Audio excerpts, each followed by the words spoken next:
So we have Section 14 here, which is Social Inequality and Media Representation Part 1. So this basically is a talk about race and the media. So some opening questions that I'll probably pose to you in class and you should think about. Do you think demographics such as race, gender, and age shown in the media accurately reflect the real world? In other words, if you think about television and what you see representation-wise on television, so let's think African American, Latino, Asian, young people versus elder people. Do you think that the percentages of those characters on television accurately represent the percentages of those people in real life? And if not, what groups are under or overrepresented? And then we'll also think, once we get past that, we'll talk about stereotypes of these different groups that we're talking about.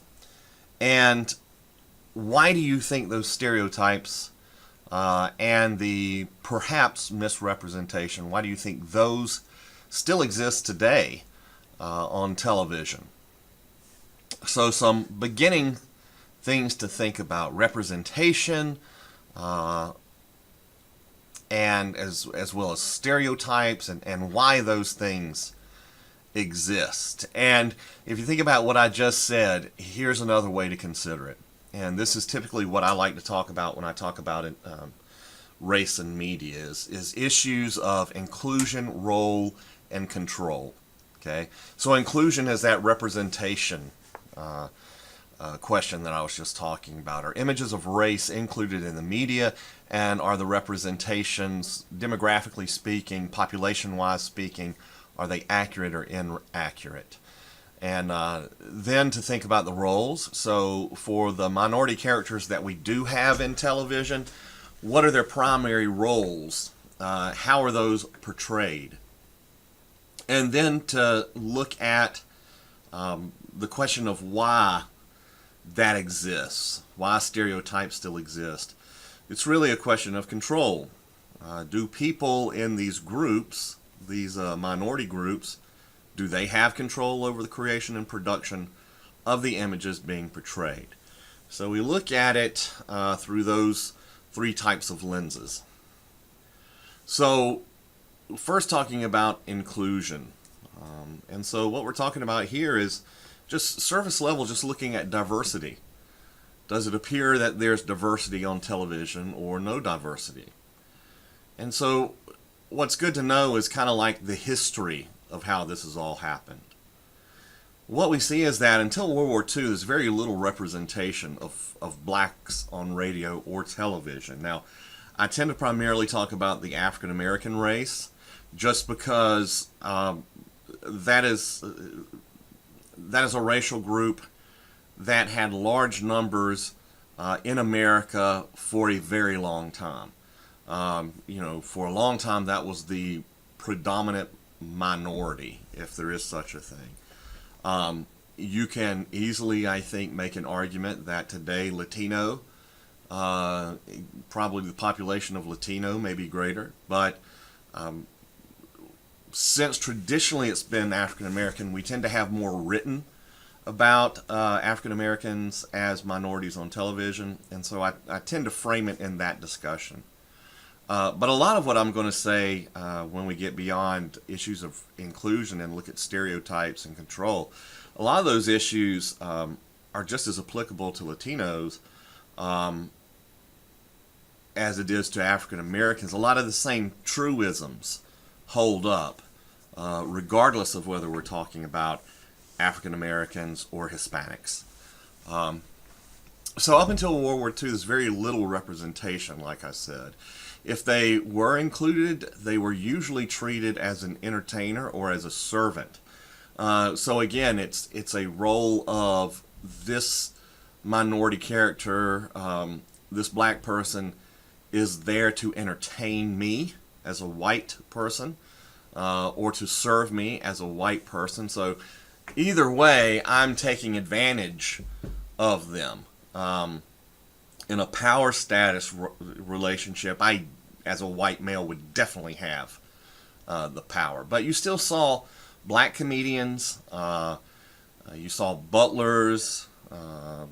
You saw servant roles that were included in television and radio. In the 40s and 50s, we still see that the presence of blacks is limited primarily to these stereotypical roles of entertainers or comedians. We did have a few comic duos and black comedians that started to rise to fame. I don't know if I would call it fame, but they certainly were recognizable to most of the country.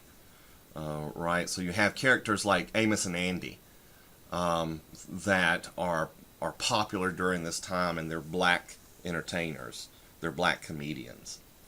In the 60s and 70s, so we've got the civil rights movement going on at this time, and indeed you see more blacks featured on television. By 1970, half of all dramatic TV programs included a black character. So this recognition in the 60s and 70s that you can have black characters, they may not be the lead, and they may only provide a supporting role, but you began to see them more. By the 90s, if we look at what's happened 20 years later from that, blacks have made up 12% of the population, 11% of primetime characters, and 9% of daytime characters. So we're starting to see a shift then in the 90s. It's also of no coincidence, it's not mere coincidence that this is also when cable television starts to reach its high point in the 90s. Whereas, and what I mean by that is most people have cable at that point. Which means that it opens up markets. If you think about, if I have more televisions that I'm broadcasting to, then I have a wider audience. And remember, what's being sold on television is never the show; it's the audience that's being sold. People think, well, this show was, sold to a TV station, and the TV station plays it, and it's a one-way thing. It's actually the reverse. There's a television show and it needs an audience, right? And so it tries to find where's the best place to be at to receive the largest audience. But anyway, what we see is that there's mass, what we call cable diffusion. There's mass diffusion of cable by the 90s, which means there's a lot of African Americans watching television, which means in order to maintain popular, shows are going to make sure that they have black characters in there so they can keep that audience. So what we see then in the 90s is a shift really starting to take place. By 2004, the number of black characters in prime time, which is 16%, exceeds the actual percentage, which tends to remain constant around 12-13% for a long time. But in 2004, you're seeing a shift. Believe it or not, you actually, and just by a thin margin, but you actually have more minorities, percentage-wise, on television than you do in the real population. So that's out there. Does that mean segregation doesn't exist? Certainly it still exists. How is that? Well, because audiences tend to watch different things. Many programs still have an all or nearly all white cast. Why is that? Well, there's many reasons for it actually, and a lot of it has to do with issues of control. Who owns the networks? Who makes programming decisions? Who owns the studios? But we still see segregation. The problem with segregation is that if we have an all-white cast or a nearly all-white cast, when we do put in a black character, it tends to create what we call tokenism. That's when one character of color is used to speak or represent the entire ethnic group. And so you have the one black person in the show that supposedly gives you the perspective of every black person in that world, right? The kind of inside joke when we talk about South Park is that South Park has a black character. And if anybody knows who that character is and watches that show, then you know that the black character on South Park, his first name is Token. And his family's last name is Black. So they literally have a character that serves as a token black being actually named Token Black. If you also look in 2004, 2004 is kind of a heyday of segregation, in that we have a lot of predominantly black shows that are coming to air at this time, primarily because we have channels that try to serve a minority audience. If you think of back, there used to be stations like UPN, WB, which I think is now the CW. But in the early days of the UPN channel and the early days of the WB, there were many shows on those two channels that almost the entire cast of the show was black. And so it was this understanding that white audiences would probably like to watch white shows, black audiences would probably like to watch what we'll call black shows. And it's not that that's a proven thing, or that that can't change. It certainly can. What happened is you have these stations, these networks like UPN or WB, that realizes there's a huge black community out there that's watching television, and you can cater to that group. You can give them more of what they want, but remember, that's not a social argument that I'm trying to make. It's a business argument. It's this realization, hey, we've got a black audience. Are we selling products that a black audience would want to buy? And if we do have products that we could pitch to a black audience, and we're not really doing a good job of pitching those products, what's another avenue we can look at? Well, let's have a predominantly black show that tends to guarantee that we have a black audience, and then we'll sell those products at that time. So it's a business model. It is about having pride in African American television and TV shows, but make no mistake that television is a business. And when people are either looking at white audiences or black audiences, Asian or Hispanic audiences, what they're really looking at is just one color, and that's green. They're trying to see the money, where they can make the money. These type of shows that either have a all-white cast or an all-black cast, we tend to call that pluralist television. And what do we mean by that? Pluralist just means all of one group. So if it's an all-white cast, that's pluralist. If it's all-black cast, that's pluralist as well. And when we saw a lot of these pluralist television shows that were going on during 2004, and let me make this clear, it's not like the birth of pluralist black television came about in 2004 for the first time. We have seen black pluralist shows for a very long time, and it's because of business. It's because of saying we want to sell to a black audience through a black show. So if you go back and if you look at Good Times or Sanford and Son, I'm trying to think of ones that were famous that we watched. Good Times, Sanford and Son. Oh, there's one that I'm missing The Jeffersons. So you had these shows that are out there. There's a show called What's Happening. We watched that growing up.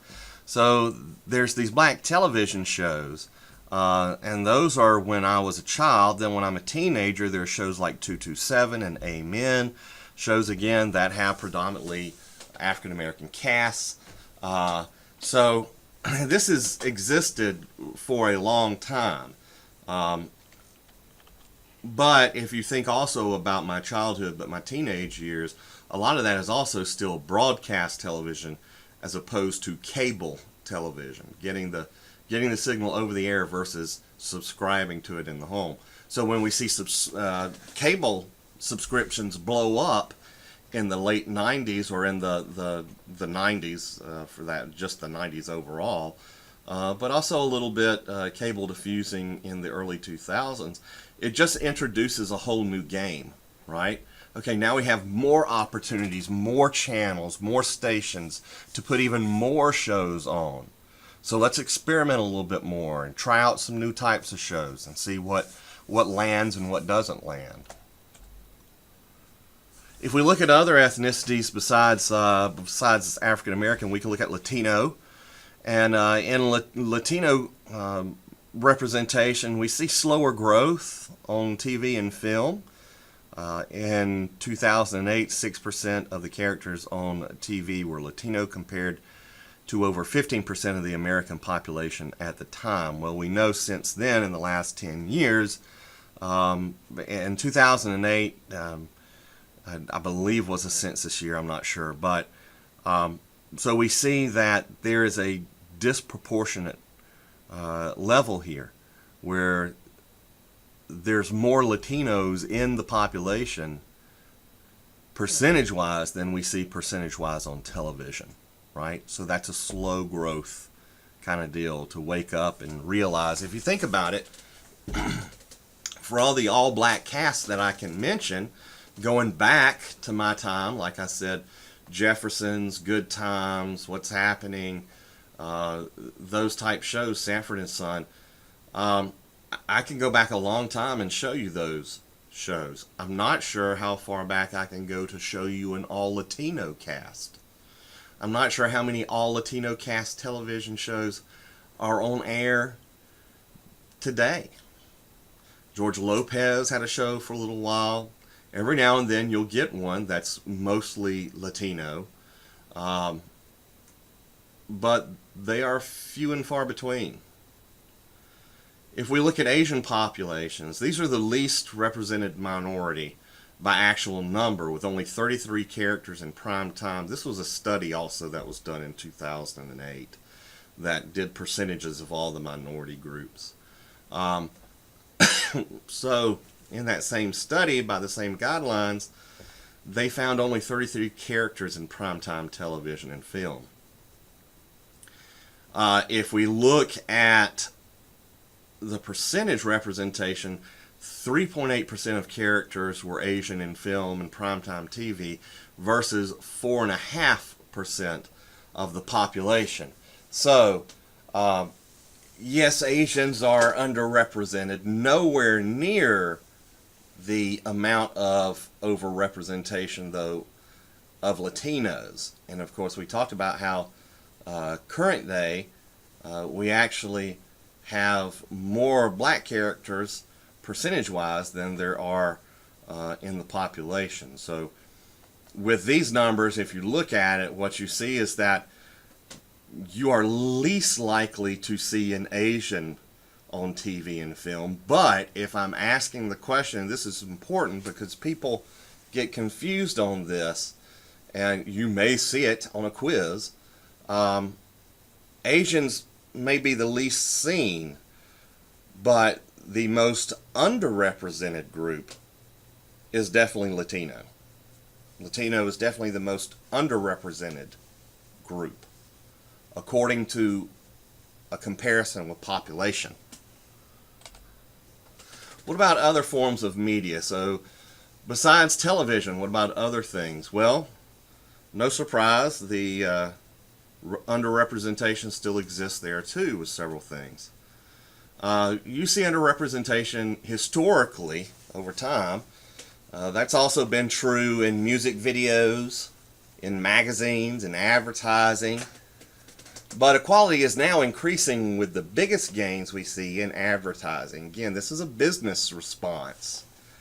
Advertisers who advertise in magazines and TV commercials and everything else, print ads, they realize there's a huge minority audience out there consuming their media. And if you're just selling to a white audience, you're missing a lot of America. So it makes sense that in advertising, which is the most money dominated of the media forms, then you understand why you are going to see equality probably come about faster there. Just because it's more related to a bottom dollar line. In video games, the percentage of portrayals closely resembles that of actual populations for white, blacks, and Asians. But again, the most underrepresented group in video games, Hispanic. 3% of the characters in video games are Hispanic, again, versus 15% of the population. So what about the audience? If we're talking about segregation of characters on air, what about segregation of the audience? And indeed, we see that still exists. Again, what I'm saying is that, we try to sell things to white audiences. We try to sell things to black audiences. Well, does that matter? Well, yes, it matters. In 1996, only one of the 20 most popular TV shows in black households was among the top 20 in white households. So if you think about the most popular shows in 1996, there's a huge gap between what white people think of as popular shows and what black people think of as popular shows. 4 years later, by 2000, that number increased to 8, so we did start seeing some change there. In 2010, there was another study done that looked at all this, and it found that one program was listed in both the top 10 for white and black households. But that's still a very low number. You would think that a top-rated television show would be a top-rated television show across all audience segments. But that's not necessarily true. Okay? And indeed, we do call this effect audience segmentation. The fact that audiences are different. They are segmented. There is a black audience. There is a white audience. There is a female audience. There is a younger audience versus an older audience. We segment these groups up many ways, and then we create shows that try to preach just to one of those segments. That's why when a show becomes really big, watched by many, many people, let's take, for example, let's go back and look at The Cosby Show, which is a huge show. Regardless of what you think about Bill Cosby now, that show was massive. It had the black audience. It had the white audience. It had young. It had old. It was making so much money for NBC. And in fact, there's an NBC executive named Brandon Tartikoff who, basically was able to get The Cosby Show and then followed that up with Friends a little bit later, and people hailed him as a genius of a man. NBC worshipped him in terms of saying this guy really knows how to do it. He knows how to bring all the audiences together. But that's primarily, even if you think about it, Friends. I think Friends was a huge hit in white audience, but I don't know if a lot of people in black audience or Latino audience watched a lot of Friends. But I know that The Cosby Show was able to get white, black, Latino, everything. And so it's hard. it's hard to predict how audiences are going to respond to what you show them. So that's typically when we talk about race in the media, there's a lot of stuff to watch, a lot of stuff to question and talk about. It usually takes 2 classes, and so that's why I'm cutting this into 2 lectures. So even though I've only been talking for about 25 minutes now, right here is a good point to stop, and then pick up next lecture with some kind of differences. We talked about inclusion right now. When we do the part 2 of this lecture, then we'll talk about stereotypes and we'll talk about control issues. So I will see everyone tomorrow in class. Have a good rest of your day.